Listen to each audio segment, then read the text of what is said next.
बहुत बहुत धन्यवाद सभापति महोदय। That will go on the record only. Children's act के बारे में, चिल्ड्रंस के बारे में कई लेजिस्लेशन ऑलरेडी हमारे पास हैं। Children act 1960, Indian juvenile justice care and protection act 2015, child and adolescent labour prohibition and regulation act 1986, the prohibition of child marriage act और prevention of children from sexual offences POCSO act 2012, जिस पर ये discussion चल रहा है। महोदय, मैं ये कहना चाहूँगा कि जो मैंने अभी विद्वान वक्ताओं का मैंने सुना है, तो एक्ट का सबसे महत्वपूर्ण चीज होता है उसका कंप्लायंस। जो इन्फोर्सिंग एजेंसी है उनमें सेंसिटिविटी, प्रोसिक्यूशन।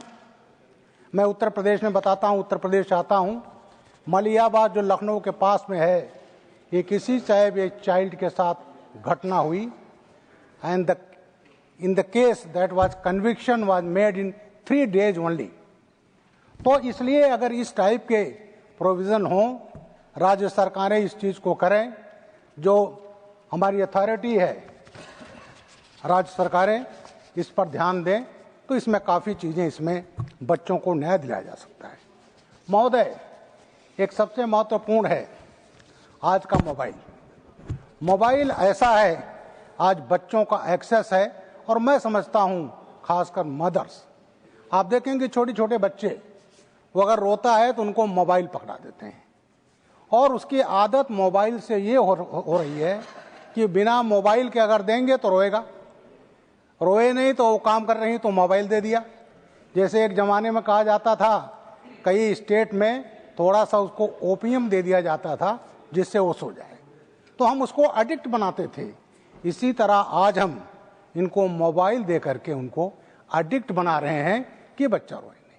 तो इसमें पेरेंट्स को भी सजग रहना होगा। पेरेंट्स की भी ड्यूटी है को देखें कि बच्चा कोई गलत आदत ना सीखे जो नोइंगली और अननोइंगली उसके साथ किया जा रहा है। महोदय, जहां तक एक्ट की बात है, मैं एक चीज कहना चाहता हूं, बहुत शायद कम लोगों को जानकारी है कि दक्षिण भारत में एक प्रथा थी देवदासी।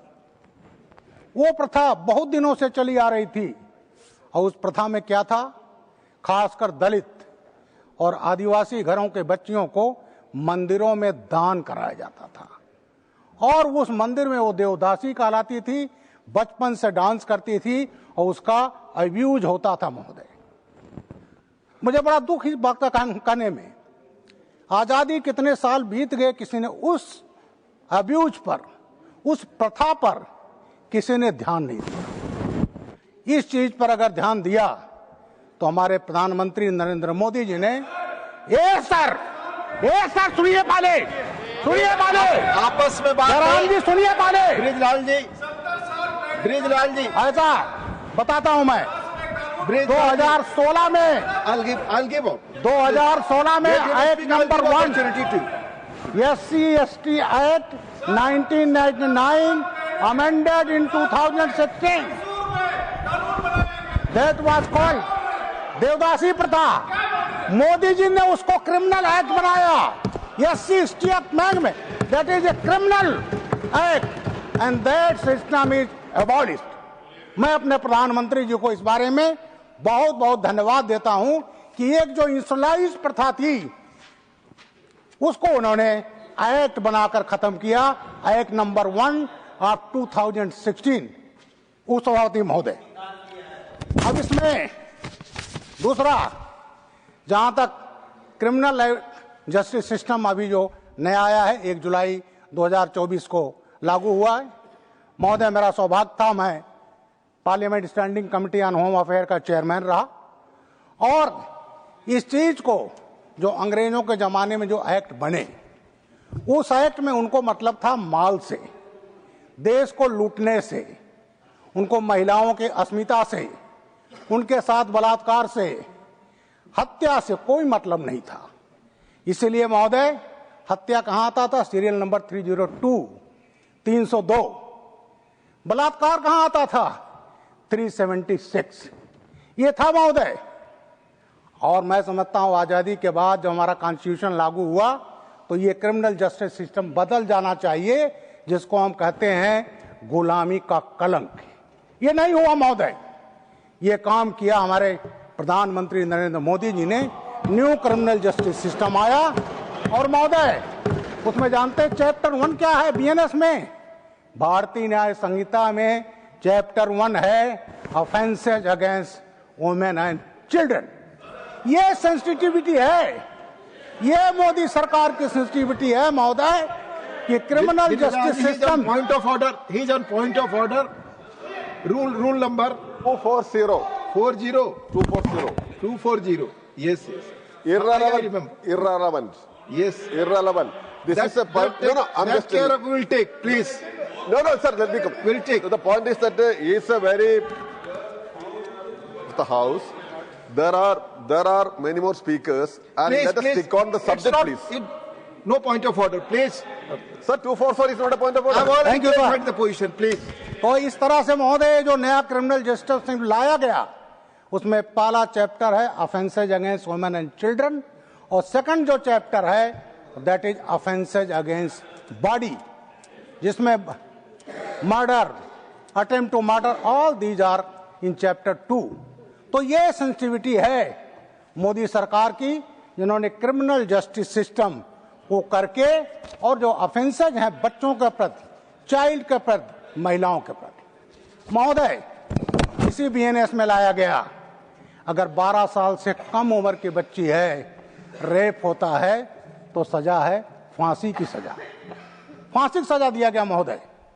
और इसके अलावा अगर वयस्क महिला के साथ रेप होता है तो उसमें आजम कारावास है और मिनिमम 20 साल की सजा है।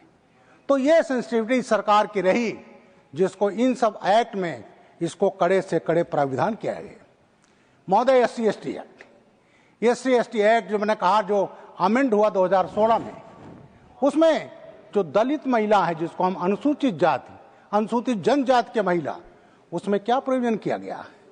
अगर किसी दलित महिला, आदिवासी महिला को लैंगिक उद्देश्य से, किसी बच्ची को लैंगिक उद्देश्य से, गलत नियत से टच किया जाता, दैट इज एन ऑफेंस। और ये किया है मोदी गवर्नमेंट ने, और उसमें प्रोविजन है पीड़िता को आर्थिक सहायता देने का महोदय। यहां तक किया गया है, कभी कभी इन लड़कियों को जो गरीब हैं, गरीब घर से आती हैं, क्या किया जाता है? पीछा किया जाता है, स्टॉकिंग किया जाता है। पहले किसी ने ही नहीं सोचा, ये सोचा मोदी गवर्नमेंट ने जब act number 1 2016 that is ST/ST amended act 1989 amended 2016 लाया गया कि इवन स्टॉकिंग इज ऑफेंस महोदय। उसको लैंगिक उद्देश्य से हमला करना, दिस इज एन ऑफेंस।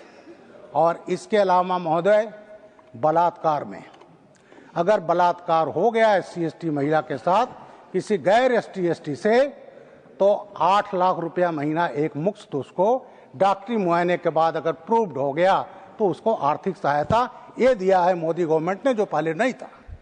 इसके अलावा महोदय एक जो सबसे महत्वपूर्ण है वो है SC/ST एक्ट में जो 2016 में लाया गया, मर्डर में है, बलात्कार में है, सामूहिक बलात्कार में है। पीड़िता को जो प्रोविजन है 5,000 rupees pension per month up to her life. बच्चों हैं उनको free education up to graduation level. मकान नहीं है तो मकान, और घटना से 3 महीने तक का घर का पूरा खर्च, ये प्रोविजन महोदय की किया गया है मोदी गवर्नमेंट ने एक्ट नंबर 1 ऑफ 2016। तो इसलिए ये जो तमाम प्रोविजन इसमें हुए हैं वो किए गए हैं। अब आता है सामाजिक दायित्व। समाज का बड़ा दायित्व है कि उसका बच्चा क्या कर रहा है, क्या हम देख रहे हैं वो क्या कर रहा है, घर से लेट तो नहीं आ रहा है। और ये तमाम चीजें, ये हमारे समाज का दायित्व है कि उसको हम शुरू में उसके, जिसको हम कहते हैं संस्कार, उसके हम संस्कार में डालें। इसके अलावा जो चिल्ड्रंस होम है, अक्सर आप अखबारों में पढ़ते होंगे, वहाँ मिसयूज एक मामला आया था, मैं किसी राज्य का नहीं लूँगा, लेकिन वहाँ बच्चियों के साथ जो होता था वो बड़ा ही निंदनीय रहा है। तो इसमें जहाँ जो हमारे होम्स हैं उसका केयर, उसका सुपरविजन, उनके रहने खाने की व्यवस्था, और सबसे महत्वपूर्ण है सर समाज में संस्कार को ध्यान देना। ये हम सबका दायित्व है, पूरे समाज का दायित्व है। अगर ये संस्कार विहीन समाज होगा तो इस टाइप के ऑफेंसेज हम रोक नहीं पाएंगे महोदय। तो इसलिए मैं सबको ये कहता हूँ कि साथ साथ जो समाज का दायित्व है, खाली कानून नहीं, समाज का दायित्व, और साथ ही साथ महोदय मैं पुलिस अफसर रहा हूँ, 1 मिनट लूंगा महोदय, एक्ट का मिसयूज ना हो प्लीज, एक्ट का मिसयूज नहीं होना चाहिए महोदय। अभी एक हाई कोर्ट का भी जजमेंट आया है, उस जजमेंट में कहा गया, एक बड़ा प्रचलन है लिव इन रिलेशन, आप 3-4 साल रह लिए और उसके बाद कह रहे हैं साहब मैरिज का वादा किया था, मैरिज नहीं किया इसलिए this is a rape. High court ना कौन, no this is not a rape. Dowry act जो हुआ मिसयूज हुआ तो पहले ये हुआ कि FIR कायम करने, पहले काउंसलिंग हो, दोनों पार्टियों को बुलाया जाए, उसके बाद कार्रवाई हो। तो महोदय ये जो इसमें प्रस्तावित किया गया है, हमें ये भी देखना चाहिए कि इसका मिसयूज ना हो। थैंक यू महोदय, थैंक यू वेरी मच, आपने समय दिया। और मेरा ये कहना है क्योंकि इतने प्राविधान हैं इसलिए नए उसकी जरूरत नहीं है, हमें जो है उसी को लागू करना चाहिए, और सबसे बड़ा जो समाज का रोल है वो सबसे इम्पोर्टेंट है, उसको ध्यान। Thank you sir. जॉन।